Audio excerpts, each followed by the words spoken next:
2020 Toyota Tundra TRD Sport. Having a bunch of issues with it. It's at the dealership right now, getting some work done. So yesterday I was driving on the highway, and it's got like 8,000 miles on it. Basically, it was a little bit of bumpy road, and my steering wheel was shaking really violently. It wasn't while I was braking or anything. And that was when I was driving to the dealership to take it, to drop it off to get the work done.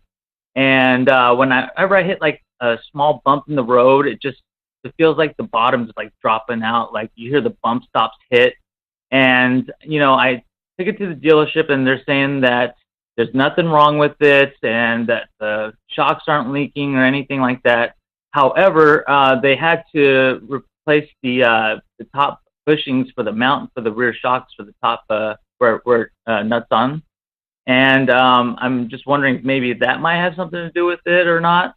And also, whenever I put it in four-wheel drive, basically the rear wheels start locking up, and you just hear like a jerking motion, and it's like, it's basically locked up, and it's like almost like the emergency brakes like connected or something's wrong with the drive shaft. Do you have any advice for me at all?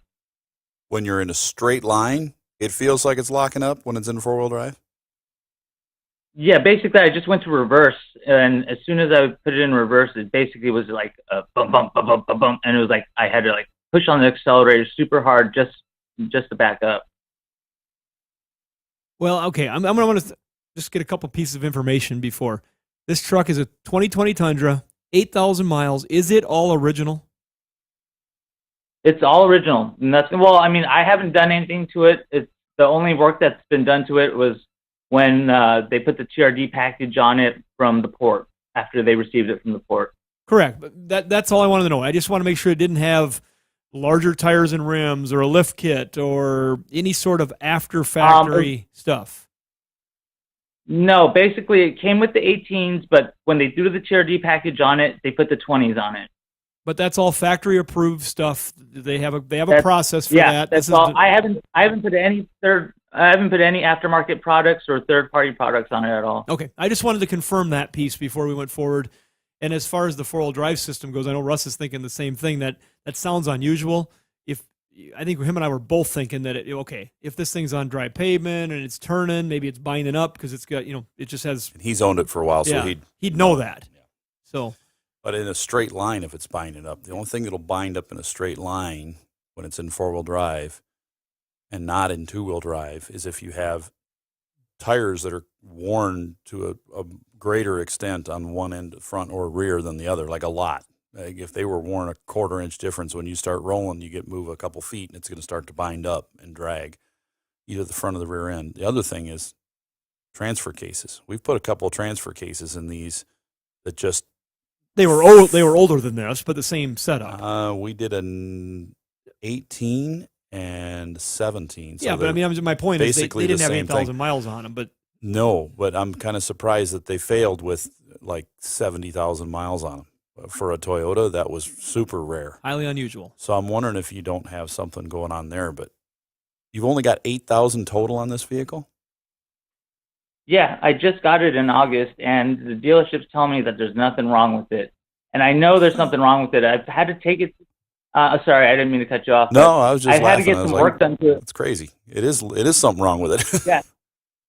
I had to get some work done to it already because they said a 10 amp fuse went out on the ECU. I didn't have any access to the windows, the air conditioning. Like every warning light was on except for the check engine light.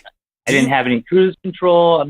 So you're working with a dealer. You're working with a dealer now because it's a new vehicle. Did you used to have a shop you used to go to when you had an older vehicle? Basically I used to work in a shop, and I used to be a technician. Well, if you used to be a tech, something that would be super, super rare, but if it's binding up when you're putting into a four-wheel drive in a straight line and it's a brand new vehicle, it's super uncommon. Like I would say probably less than 1%, but it is possible that they have a ratio problem going on between the front and the rear end, and it would work fine in two-wheel drive. But if they were putting the thing together and there was one axle ratio in the front and one in the rear, I've seen that happen working at a dealership one time ever, and I haven't heard of it any other times. But who knows? It's possible. So I would check it if you can. Ask them to drive another one Yeah. that's the same sure. model as yours and see how it acts when it goes into four-wheel drive. If Yeah, show your salesman, hey, I just bought this from you, and they should be thankful that you bought it from them and say, oh, yeah, thanks. Hey, let's go hop in another one out in the parking lot. Put it in four-wheel drive and see. If it does not do what yours does, say, fix it. Or they're going to say, you know what? Why don't you trade that in right now? We'll give you We'll give you Let's go. Come 3,000 on. more. Let's do this. Josh, thanks very much for the call. Good luck.